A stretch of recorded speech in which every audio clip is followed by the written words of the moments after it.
hali bunaqasi bo'lmagan. Hozirgi paytda juda ham ko'pchilik aboylarimiz stik ochilib ketyapti.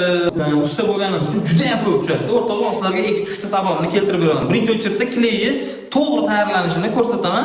Suv harorati 10 gradusdan 20 gradusgacha bo'lishi kerak. Kley tayyorlanishini bitta ko'rsatamiz. 5 minutda bu turish kerak. 5 minutdan keyin yana bitta aralashtirib olamiz. Ular ikkinchi marta aralashtirib olamiz. Bu quyuq, suyuq bo'lmash kerak mana. Stiklar yana ochilishining ikkinchi sababi, iloji boricha oyna eshiklarini yaxshilab yopib turib, o'zini temperaturasida aboyni quritishlarini tavsiya beraman. Endi bitta aboyni yopishtirib olamiz. Ko'rdingiz, o'rtoqlar, ketib turib aboyni yopishtirib oldik. Lipstik degan joyi yo'q. O'rtoqlar, sizlarga Terafix aboyni kleyni tavsiya beraman. To'g'ri tayyorlanib, yopishtirilsa, agar shunday ham qattiqdir aboy ko'chib, ochilib ketadigan joy bo'ladigan bo'lsa, Terafix bizda atmetga qilib qo'yganman. Hali bunaqasi bo'lmagan, to'liq rasxodlarni qoplab beradi. Foydalaniladigan joyi. Kim aboy yopishtirayotgan bo'lsa, o'sha do'stinglarga jo'natib qo'yishlarini tavsiya beraman. Sog' bo'linglar.